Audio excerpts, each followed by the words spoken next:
Direction l'archipel du Svalbard en Norvège.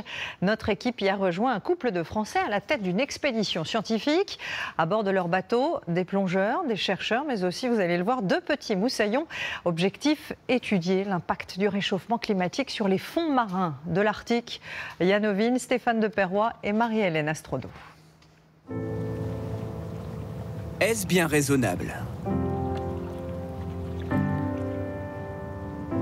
S'immiscer dans la banquise sur ce voilier de 20 mètres de long,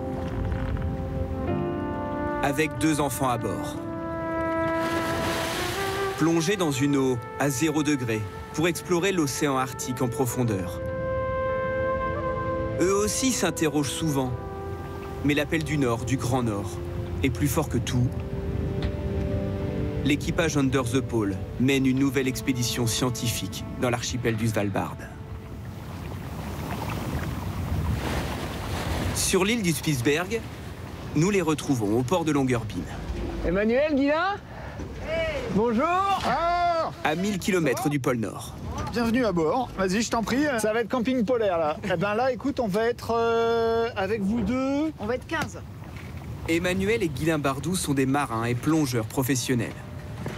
Ils sont à la tête d'une équipe composée de scientifiques, d'une assistante maternelle, d'un médecin, d'un mécanicien ou encore d'un photographe.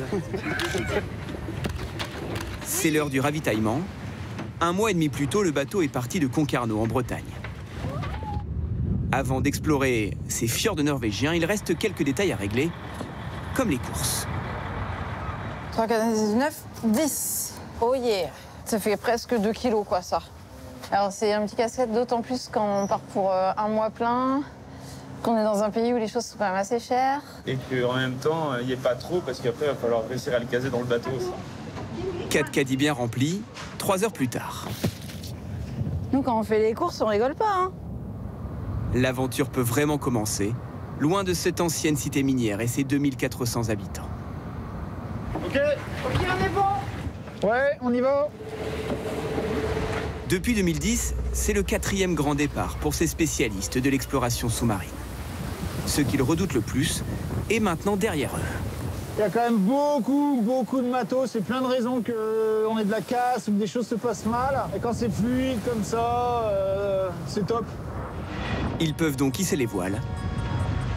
Cap à l'ouest.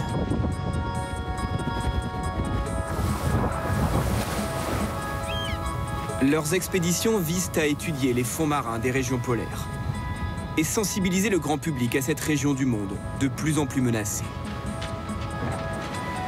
La traversée du fjord jusqu'au glacier Esmark va durer 5 heures. On va avoir un petit œil sur tout, donc là on va arriver dans une zone où il peut y avoir plus de glace, faut pas se laisser surprendre. La glace ne s'invite pas sur leur route cette fois-là.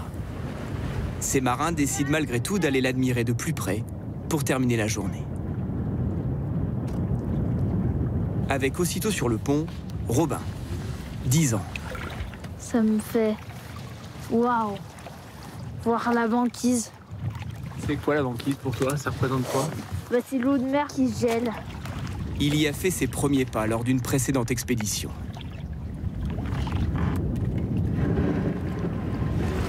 De la fascination, mais aussi de l'inquiétude. Emmanuel connaît cet archipel depuis près de 20 ans. Le réchauffement au Svalbard, il est énorme. Pouvoir arriver à 78 degrés nord dans des fjords qui sont libres de glace, en fait, c'est exceptionnel. Et ça, il y a quelques années, ça n'aurait pas été possible. Donc, c'est extrêmement significatif, en fait. On va mouiller dans cet axe-là. Nous passerons la nuit ici, à l'abri du vent.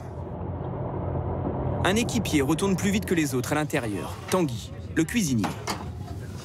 C'est un peu dément, mais bon, après, c'est mon boulot. Et puis, il faut passer un peu de temps pour faire plaisir aux copains et aux collègues. Vous avez tous des belles parties. Hop là. Ne vous inquiétez pas. Il aura mis une demi-journée pour préparer en plein océan Arctique des lasagnes. Il faut faire des plats assez simples, finalement, bien assaisonnés et en quantité et chaud. Le froid brûle les calories, la preuve. Après cette journée à moins 15 degrés, plus personne ne parle. Mais la soirée n'est pas encore finie. Pour tout le monde. Des fois, certains ont de la chance, on mange des faritas et puis des fois, c'est des lasagnes. Elle se fait comment la vaisselle là en fait? Eh ben, elle se fait quasiment qu'à l'eau de mer. Et puis juste on rince avec un peu d'eau douce quoi. C'est l'heure du pyjama et du dodo. C'est notre lit, Emmanuel et moi. Là-haut, c'est le lit de Robin et Tom, c'est marqué.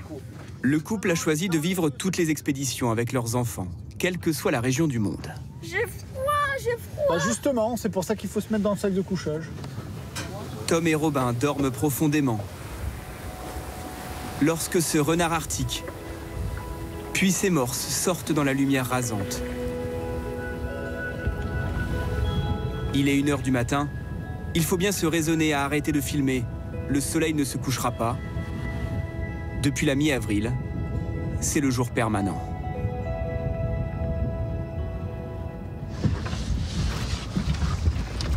Pendant notre sommeil, une fine mer de glace s'est formée autour du bateau.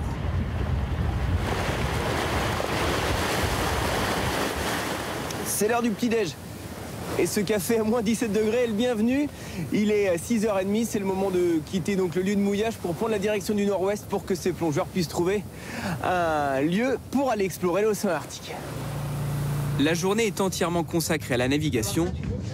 Nous avons bien le temps de faire une petite visite du voilier, en s'arrêtant dans la salle de bain. On doit utiliser le moins d'eau possible. On a le petit rideau. Hop. Et voilà, c'est notre espace de douche. Nous sommes un mardi, c'est aussi jour de classe. Robin, pourquoi il y a des petites traces rouges là? Bah, c'est les fautes que j'ai faites. Ce carnet de bord sert pour les cours de français de CM2. La maîtresse, c'est aussi la nounou, Camille. Et à ton avis, il nous faut combien de centaines pour faire un millier? Ces enfants ont passé la moitié de leur vie dans ce contexte.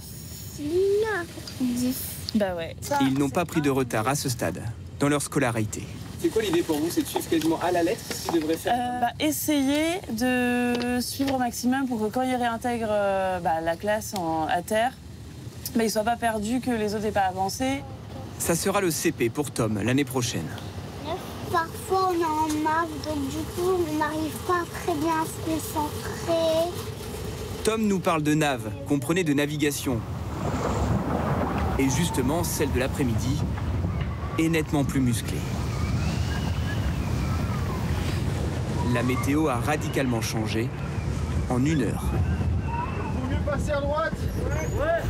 C'est pas un brise-glace, donc s'il y a de la banquise très compacte devant nous, il y a un moment donné, on va avoir du mal à pousser. La tension s'invite un peu sur le pont. Toute la traversée s'effectue au moteur pour ne prendre aucun risque. À faible allure, jusqu'au lieu où ils envisagent de plonger le lendemain, précisément à New London.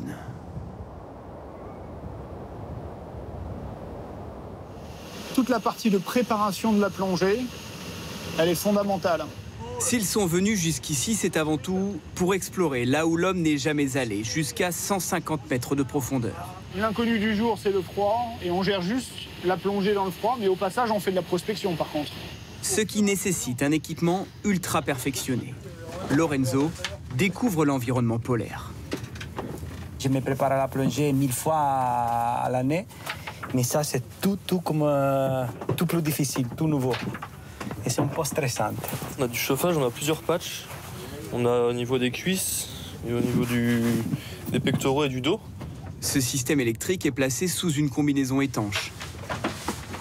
Inconfortable, mais l'eau n'est pas censée rentrer. Pendant ce temps-là, l'équipe a tout préparé. Les 50 kilos de matériel ont été dégelés. Il fait -20 dehors, l'eau elle a 0. Donc non, là je pense qu'on est dans des conditions extrêmes, ouais. Je le sens, mes pieds me le disent en tout cas. Tu reviens dans combien d'heures? Dans 3 heures, bisous. Les enfants, ça met beaucoup de légèreté, de joie de vivre, et ça vient quelque part désamorcer un peu le stress qu'il peut y avoir. Guylain Bardou a déjà plongé dans ces conditions une 100aine de fois.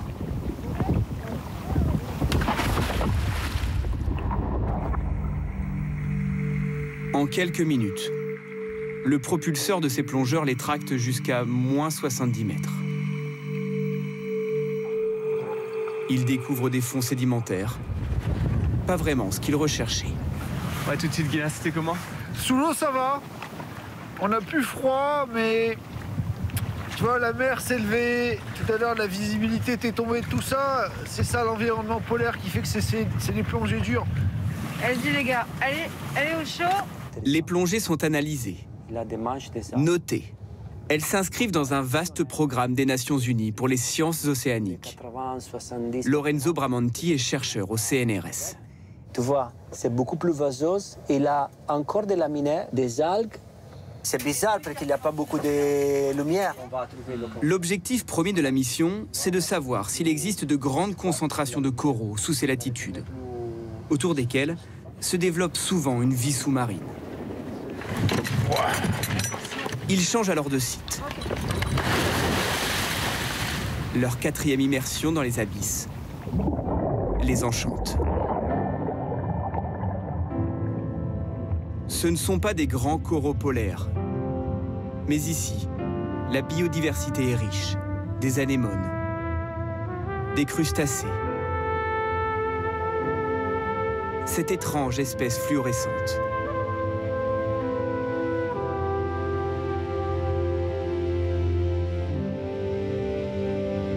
Et en remontant à la surface, une nouvelle rencontre. Fascinante.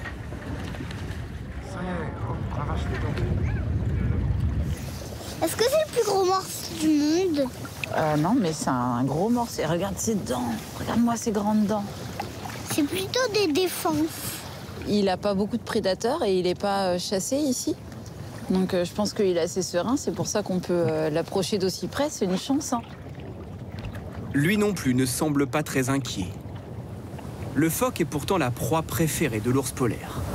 Il serait 3000 au Svalbard. Aucune sortie à terre ne s'improvise. Il faut toujours avoir un fusil parce que ça reste des animaux extrêmement dangereux. Potentiellement, ils peuvent nous attaquer et donc il faut pouvoir se défendre. L'ours nous espionne-t-il? En tout cas, nous ne le verrons pas. Ces rennes sont eux bien moins fuyants. Des cabanes fermées, une exploitation de marbre à l'abandon. Ils planent comme une atmosphère de nostalgie. Ces habitués du Grand Nord ont vu le paysage changer en quelques années à peine.